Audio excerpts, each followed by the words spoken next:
is really designed and equipped to acquire wealth, to protect wealth, or to grow wealth. I'm not saying that none of us can do it. I'm not saying that that it would be a mistake to give us reparations, things like that. I'm just saying that when you think about the cultural mandates necessary for a community to build and grow wealth, there's certain value systems that have to apply. So for example, one thing I'll say about hip hop is that almost everything about hip hop culture, at least the toxic side of it, which has become very popular, it's very anti-wealth, it's very anti-family, it's very anti-black. It's very what you see is you see a lot of death, you see a lot of destruction, you see a lot of promotion of ignorance, sexual irresponsibility, which has consequences that none of us will ever know because people don't make their STD results public. You have broken families through unwanted pregnancies, and you have a lot of things that just come up where you just look at it and you say, there's nothing there that really embodies the kind of thinking that's required for a community to really prosper financially or otherwise. And so it's not just about the money, it's about all the things that money cannot buy, right? Like today's Father's Day, and money can buy you a car, money can buy you some Gucci, money can buy you a house, but money can't buy you a dad, right? Only God can give you a dad. And shout out and happy Father's Day to every father that's listening, because you are precious. You are a gift from God to the children that you have taken responsibility for. And for those that are not connected to their children, I pray for you. I hope that things work out. And I hope you realize your value so that you will embrace the fact that, remember, man is short for manifest, that you will embrace your power, the power God gave you to manifest a reality for your family that is going to be greater than what they would have had without you in it. Okay. And so as we kind of think about this, and this was really literally my deep thought that I was having yesterday. I don't know how deep it is. It was just my thought, because I was just literally I was hanging out with my buddies, and we played the Call of Duty game for fun. And there was this little 12-year-old kid on there, and she was talking about her dad. Her dad plays the game with her and stuff like that. And I just told her, I said, you're really lucky to have a great dad. A lot of kids don't have a great dad. A lot of kids, wish they had a great dad. I didn't have a great dad. My dad was on drugs, like a lot of our families deal with drug addiction. My father found, I guess he found heroin to be more interesting than being a parent. And fortunately, another man stepped in, who I spent a lot of time with yesterday, and he just said, "I'm going to do what men are supposed to do, which is to take responsibility. As a man, I'm going to come in and have accountability, even though I don't have to." Remember, my dad could have been running the street. He was a young, handsome guy. He had plenty of women that were chasing him down. He could have just said, "Why would I come home to a woman take care of a kid that ain't even mine and deal with all the stress and the challenges of leading a household when I could just be sitting around getting high all day and hanging out with a new woman every week?" Like literally that, and that is the dilemma. That's the challenge that you have, is that for fathers, and since it's Father's Day, let's dig into this.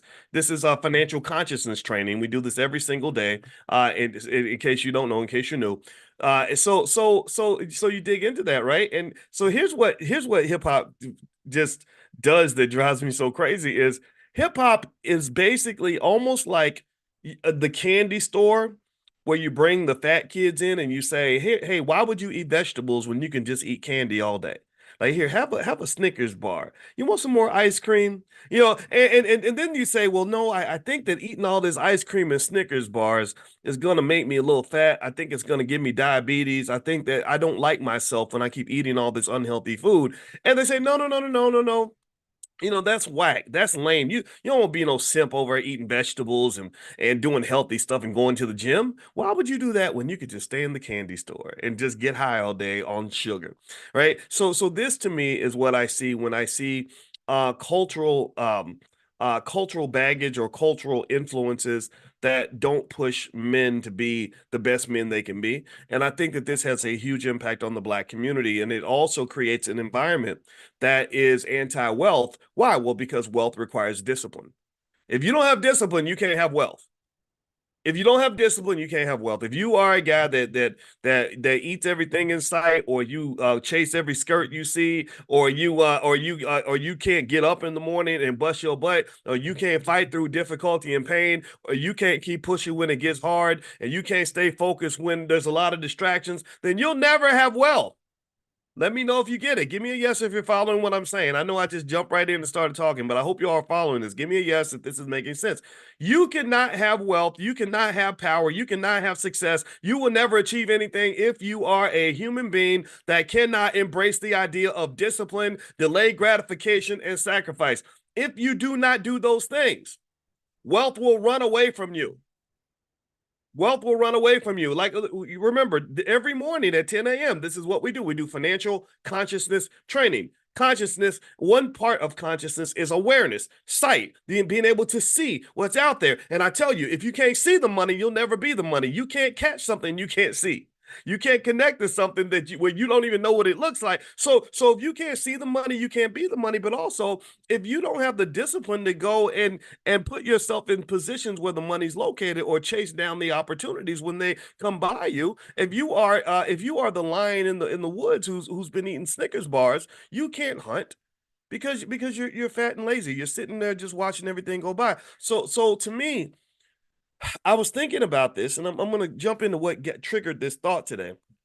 I saw this interview with the one and only Umar Johnson. Umar is an interesting guy. In case you don't know him, you should look him up. He's a great speaker, one of the greatest speakers I've ever seen. He's also a guy that's interesting. He's had some ups and downs, and I know Umar knows me, and I know him. We've known each other for a long time. I met him about 12 years ago or something, and he doesn't like me because I tell the truth about things, but I'm not critical of him. I give him lots of compliments, but at the same time, I point out what I see. So, if you were to ask Umar, what do you think about Dr. Boyce Watkins? He ain't nothing. He'll sell out, bro.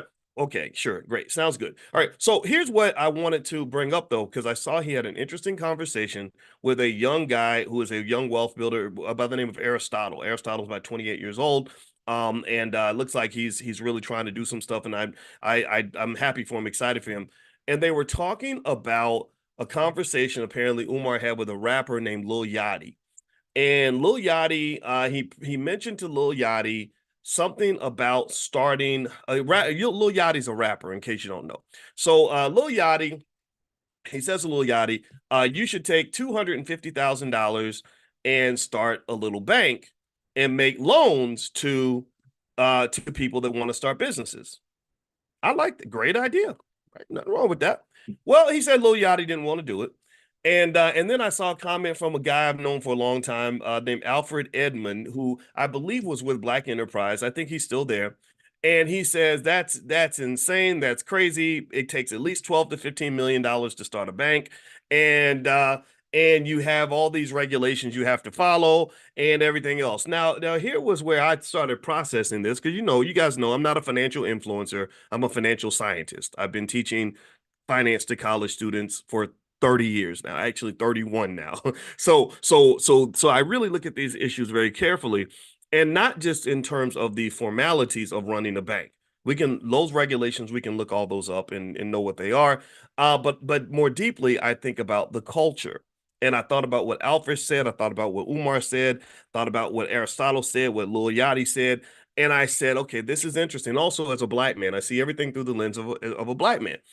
So my first thought was, Alfred, actually, and I said this to him respectfully because I like the guy too. I respect Alfred Edmonds a lot. And I said, well, actually, to get the functionality of a bank, you don't really need to actually have a bank, right? That's the first thing. Like, how many of you, give me a yes if you've heard people talk about the need for more Black-owned banks. Give me a yes if you've seen people talk about that a lot. And my friend Killer Mike has done some stuff with Greenwood, a company called Greenwood. I don't know if that's a bank. I don't know the exact structure of that, but I love Killer Mike. Killer Mike's been my friend for a very long time. All right, give me a yes if you've heard people talk about that, the need for more Black-owned banks, and let me know if you agree with this. Yes. Okay. Now here's the challenge with a bank. Banks are really hard to run. Banks have a stack of regulations that are like this high. If you go back and you look up things like the Dodd-Frank bill and stuff like that, the investor protections in the United States are absolutely insanely deep. A lot of this came from the Great Depression, where a lot of people lost their life savings.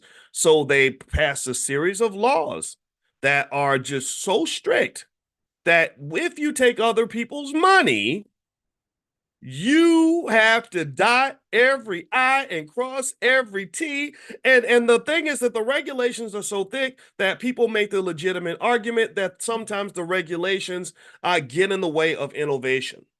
So what tends to happen is they'll have some sort of crisis or crash. Congress steps in. There's a lot of regulation. Okay, we got to make sure this doesn't happen. So we're going to pass this law, this law, this law, and this law. And then the banks operate under all this weight of regulation. It's like a gorilla on their back. And then they start saying, man, come on, man, this is too much.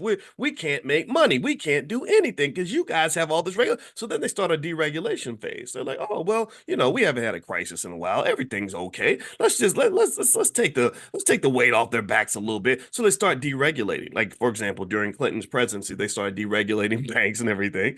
And so it's fine at first, right? But there's always like this one person in the woods, like I forgot her name. It's not Nancy Pelosi. It's I forget. She teaches at Harvard. Elizabeth Warren. Elizabeth Warren will step in and say, no, no, no, no, no. You keep deregulating. It's going to be a problem. You're going to cause a crash because it's kind of like in being in a car and slowly putting your foot on the accelerator because you're like, 40 miles an hour is too slow. Let's go faster. Then you go to 50, 60, 70, 80, 90. Next thing you know, you're going 100 miles an hour and everything seems okay because you haven't had a crash yet. And then, come on, explosion, everybody dies, millions of people lose everything, right? And then Congress comes in again like the ambulance, and then like regulation, regulation, regulation, regulation, all over again. The cycle starts all over again, where you go from being too cautious to too uncautious to too cautious again. It's a cycle, okay? So running a bank in the United States is very, very hard. It's very, very cumbersome. It requires, and this is where I'm going to circle back into culture, because this is where I start talking about Lil Yachty and the hip hop and all this stuff. It requires a culture of conservatism. Conservatism means that you're not running around here flashy, throwing money in the air at the strip club. Conservatism means you're not being sloppy. You're carefully sitting with people. You're sitting with a board. You're not spending your time, yapping on the internet like, yo, what up, y'all? I got the biggest bank up in America, dog. We got Gucci and Louis and jewelry up in here, right? You can't. That bankers don't do that. Bankers are looking at the books carefully and they're like making sure that they're meeting all the capital requirements of the Federal Reserve or whatever, and because they want to stay in business and they don't want to go outside the boundaries of the law. That's what I want. That's the point I want to impress upon you, is that there is no way on God's green earth that either Lil Yachty or Umar Johnson could ever run a freaking bank. It would not according to the way regulations are structured, because the culture just really is not there for them to be able to start something that would even resemble a bank, even if they had the capital to do so.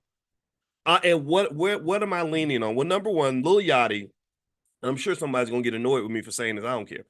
Lil Yachty is a rapper.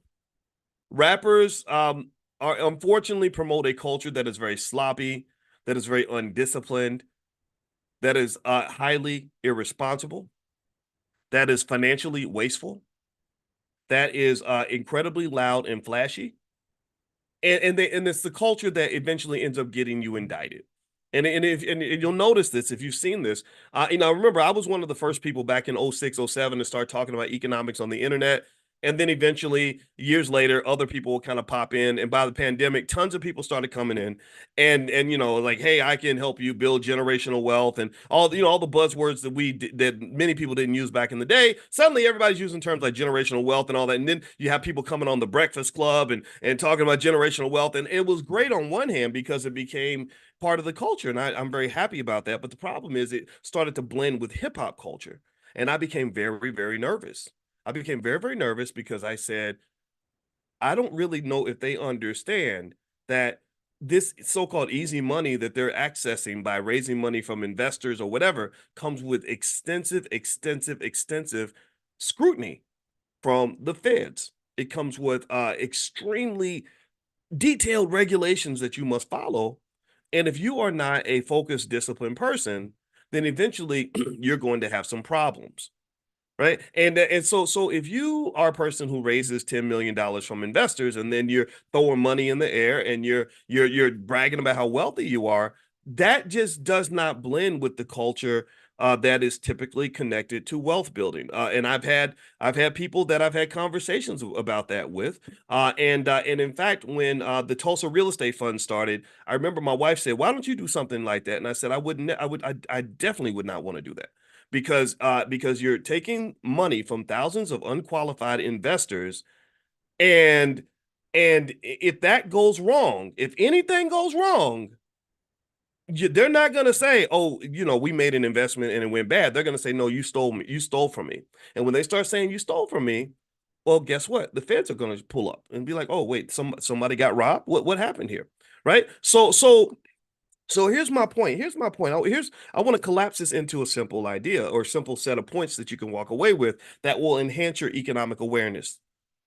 Um, I really, really support the idea of reparations. I want Black people to get every single penny that we are owed. We are owed $14 trillion or more. I want us to get all of that. I really believe that. When it comes to politics and all that, when people say, "How do you feel about the Democrats?" I say, "Well, if they pay me reparations, maybe I'll vote for them." How do you feel about the Republicans? I say, "Well, if they pay me reparations, I might vote for them." Right? But even then, politicians lie, and so they'll just tell you anything, right?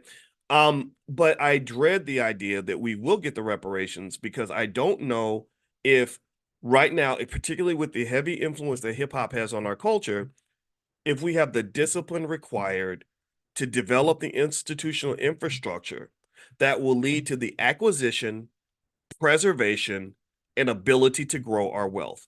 There's very little evidence I have seen as a financial scientist, as a person who studies wealth for a living. I've been studying this since 1989. That's a long time. Yes, I earned the gray in my beard on this. I have not seen evidence, particularly when you talk about the cultural influences, the strongest cultural influences on Black males are built around ego, loudness, arrogance. Look at me, I'm the greatest. So when I sit on the phone with Kanye West, I can't talk to him because I can't get past his outsized ego. We sit on the phone for 12 hours. We're connecting as Black men. I understand you. I respect your family. Your mother was a professor in Chicago. My wife is a professor in Chicago. And so we got a lot we can bond around. But for whatever reason, I got to sit here and work through your ego before we can get to the point where we're actually solving problems. This comes from hip hop. This is hip hop. And or if you so when you go back to that conversation where where Umar says I talked to Lil Yachty and said let's start a bank, and yeah, I'm like that, but you had a school you were building 12 years ago, and you've been collecting money for the school since about 2010, and I haven't seen the school get built yet, which could have easily been built if you were an institution structure minded person, but instead you were very distracted. You were distracted by the weirdness and the loudness of the internet and the ego of so many of our young men imitating rappers. They imitate rappers. They want to be the man. I want to be the boss. I'm the king. I'm the greatest. I think he called himself King Kong consciousness or something. And I was like, so when did scholars become WWE wrestlers? Like what? I don't understand that, right? And so to me, it's sort of it's just bad culture. It's very bad culture. To me, the greatest men in the Black community are those men that quietly grind away and develop something that's very solid. They finish the things that they start. They do what they say they're going to do. And this is the opposite of what you might see, for example, from a guy like Diddy, who spent 30 years yelling about things he was going to do, but never really got them done. But then every 4 years he shows up and says vote or die or something, and or whatever, because he's got these relationships with politicians and everything else built on his outsized influence on the Black community. And the financial toll that you pay is in the trillions. You're paying a multi-trillion-dollar cost for the fact that the greatest cultural influences on Black men in America come from the realm of hip hop, which is an incredibly toxic, unhealthy, anti-black, anti-family space that for which was created by people who are not black, who have billions of dollars, who've used their money. This is a financial conversation, by the way. This is not just me yelling about rappers. This is they use their money to distribute uh basically psychological poison. They injected millions of our people with these psychological STDs, and it's making it almost impossible to really build or develop anything that's structured. When you build institutions, you have to have a process. You have to have things like boards. You can't have one guy thumping his chest saying, I'm the man, I am the great black leader, I'm the greatest this, I'm the greatest that. That's not what organizational institutional leadership looks like. Like, for example, you can't tell me, well, who's the greatest leader in the Jewish community? You can't tell me about one guy who's running everything, who's the king and the whatever. You know, but you've got institutions that such that if you cross those institutions, they will destroy you. Just ask Nick Cannon, who's been apologizing for about 3 years, right? If you talk about what it means to accumulate or to develop institutions, it requires a certain type of discipline. It means that you understand basic things. For example, that the person who's really the boss of the institution isn't the loudest person in the room. The boss doesn't want you to know they're the boss because they know that they're mature enough they've risen up Maslow's hierarchy of needs enough. Remember, Maslow's hierarchy is where you're operating on the base level, where you need food and water and you need attention like a child. They've risen up to the point of self-actualization where they understand that they're a part of something greater than themselves. They quietly acknowledge that leadership is service. They're not looking for just all the attention and all that stuff. They're looking to actually get something done. So what happens is, for example, if you look at the greatest, strongest corporations in America, Microsoft worth $3 trillion, Nvidia worth $3 trillion. Sure, they've got their leader up there. You know, Nvidia is run by Jensen Huang, who quietly worked for 30 years to make that company worth $3 trillion. Apple is run by Tim Cook, he's not flashy. He doesn't show up with his shirt with his chest out. He doesn't show up with three women on each arm and a bunch of money in a Bentley. Tim Cook just quietly moves about making sure that he is a good steward of this organization and that he also works with the board of directors to represent the interests of the shareholders. So if he shows up as an undisciplined buffoon, that ends up disrupting the stability of the institution. Do you understand? So here's my point. Here's what I want to get to. I dread the day that a rapper starts a bank. I don't know. I can't think of too many rappers that I would trust to run a bank. I would fear for them. I would say, gosh, this is going to be bad. This is going to be really, really bad. Um, Here's what I also want to mention, since I want to be solution oriented and not just complain about the issue. If you want to have banks, you can create a bank in your own family. And that's probably the best way to approach this anyway. A private bank within your own family could be 10 times more effective than some big community project that with a bunch of people that may not even loan you any money if you need it. You know, I know that we like the big and flashy and the glamorous things. We love to see things that are backed by celebrities. We love to see the stuff that's going to be on TV or that's going to go viral on the internet. But what I want you to do is I want you to think about not just the internet, but what's happening in the inner workings of your family. Not just the internet, but the inner stuff that's going on within your own family. So let me give you an example. I know families in the Black Business School that have done this, where they got together with their smartest relatives and they said, let's create a family bank. And you know what because you know what a bank is? All a bank really is from a functional standpoint is the gathering of resources to allow you to provide financial security and to take advantage of economic opportunities. That's it. It's a bunch of people getting together saying, okay, I'm gonna put in this, I'm gonna put in that. It's just like when you have a family reunion and everybody brings a plate. And so now I done bought the potato salad. You bought the chicken. Cousin Willie bought the watermelon. And so and so bought the drinks. And now you've got this big gigantic smorgasbord of food just laid out on this table because everybody bought something, everybody put something in there. And this is really the nature of group economics. It's a very natural thing. Even animals understand things like this.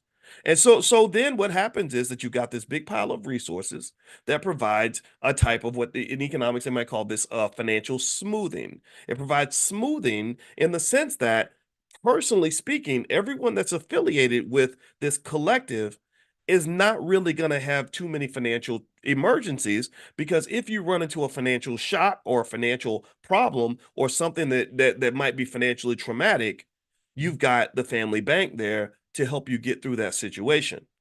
Because remember, time and economics, time and money are connected. They're connected not just on a practical level, they're connected on a mathematical level. So what, like when we used to sit around and when I was in my PhD program and we would constantly do all these high level equations to explain wealth and how wealth works, time would appear in these equations. And time is a really big part of your financial anxiety. Like when you really think about it, let me give you a real life example. I don't want to talk too uppity right now because people get mad at me if some people get mad if I talk like a professor too much. Like, "Hey, you acting white right now. You think you better than everybody else." So let me give an analogy that will help everybody understand this. And I'm being silly.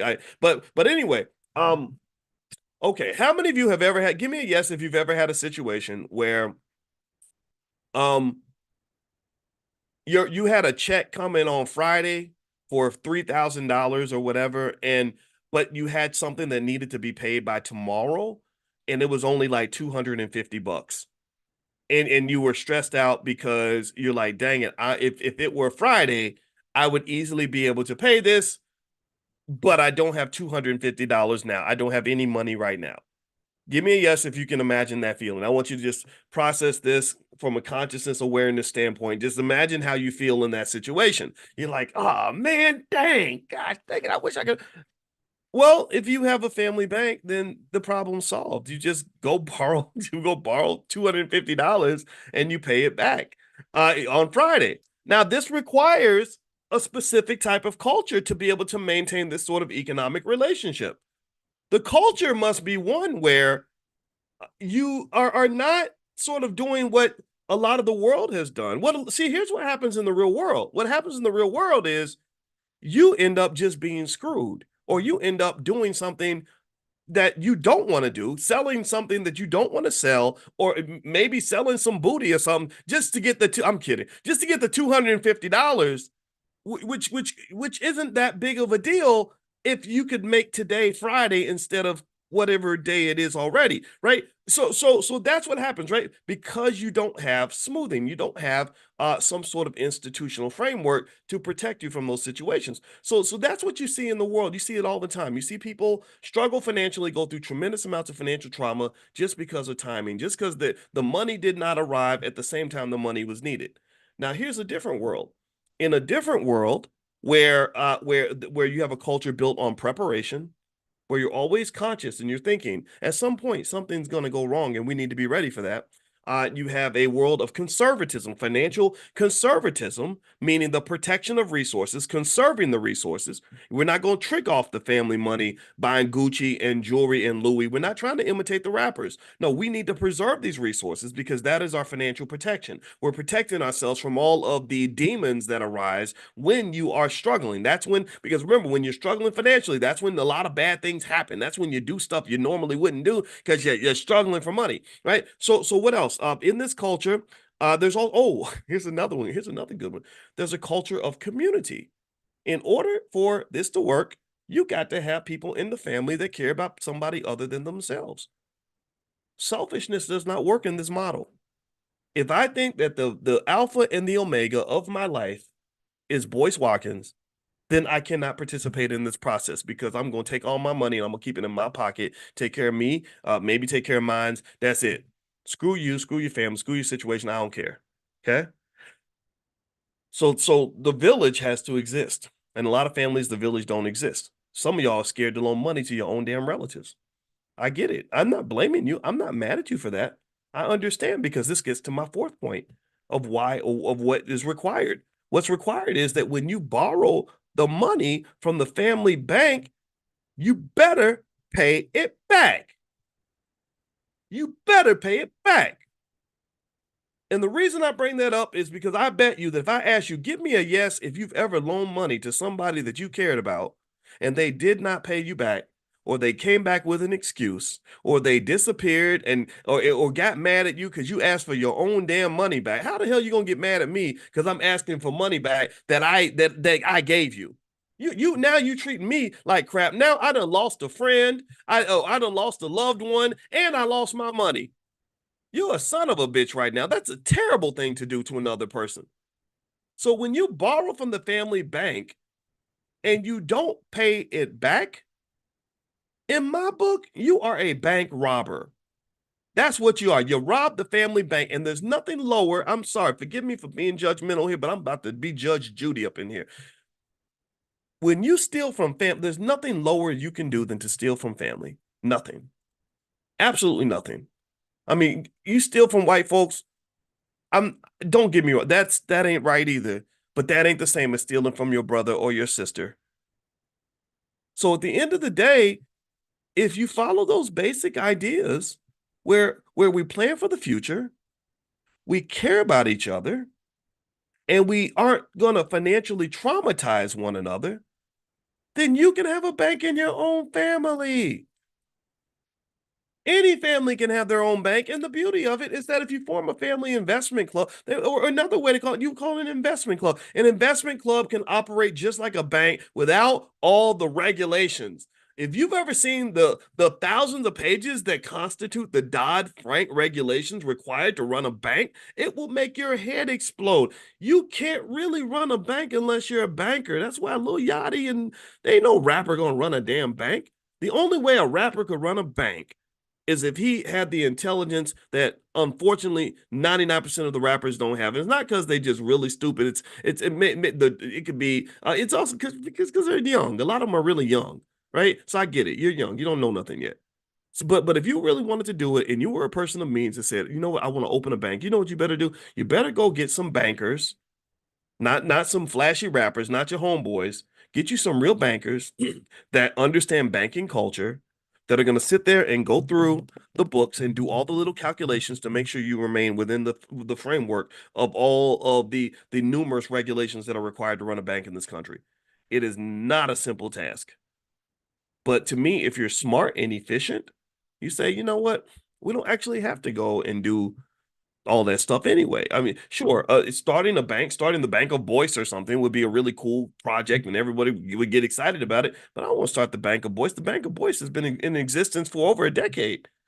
That's a pack. All that is a pile of resources that we have available as a family where anybody in my circle, anybody I'm accountable for, if you need me to support you through and get you through a tough situation, we got you. But you better pay it back because if you don't pay it back, then your credit score goes down. When your credit score goes down, don't come back to the Bank of Boys because you're not going to get a loan. So really these sorts of coalitions within families, I think, are critical and essential. It's also one of the reasons why family is that's that multi-million-dollar asset that you don't know that you have. Again, God blessed you with the opportunity to go build a family and train the family and build a culture around that. And that is what sustains most wealthy people around the world. Most wealthy people around the world that have wealth on a very high level have some sort of family infrastructure going on that breeds these economic possibilities. I saw Elon Musk, the richest man on earth, who just got a pay package of $56 billion, standing next to the Pope and his, many children. I think he's got like 10 kids or something. And all these kids are going to be multi-billionaires. And I'm sure they're all connected to what he's doing at Tesla and all this other stuff. And so this is the same thing that Elon Musk does is the same thing you can do for yourselves. But I can tell you that culturally speaking, I know that we love the rappers and we love the entertainers, but ain't nothing about that industry right now that tells me that it is pro wealth or pro building or pro institutional infrastructure. There's nothing there. There's not the discipline isn't there. The commitment isn't there. Even the resources aren't really there when you really look underneath the surface. There are some opportunities though. Like I can tell you, I do believe Kanye West really does have a lot of money, but if the mind is not there, then the money is worthless. The money is worthless if the economic consciousness is not there, or if the man is too distracted by silly stuff, then it's almost impossible to really build anything. So I think with Kanye, if you want my assessment, I think he's just got some work to do. I think he's got to kind of elevate up the hierarchy to the point where the ego is not as important, and then realize the bigger mission. And I think he's capable of doing that. But based on my conversation, I eventually I didn't want to talk anymore because I didn't see it going anywhere. All right. So anyway, that's all I gotta say. I'm done. God bless you guys. Happy Father's Day to everybody. I'm gonna let you all go. Don't forget, if you want to come to our Money in the Morning financial consciousness training, where we economically elevate each other through money mindset and understand the psychology of money, the class is free. The live class is totally free. You can text the word morning, MORNING, to 87948. Text morning to 87948, or you can go to drboyceelevate.com if you live outside the country. Second of all, if you want to be a premium member of the class and you want to get access to all the trainings that we've done about 150 trainings now. You can share them with your family. You can keep them as long as you want. Feel free to go to drboycedaily.com. That's drboycedaily.com. So thank you guys. It was great talking to you, and I hope you have a wonderful day. I'll see you soon. Bye bye.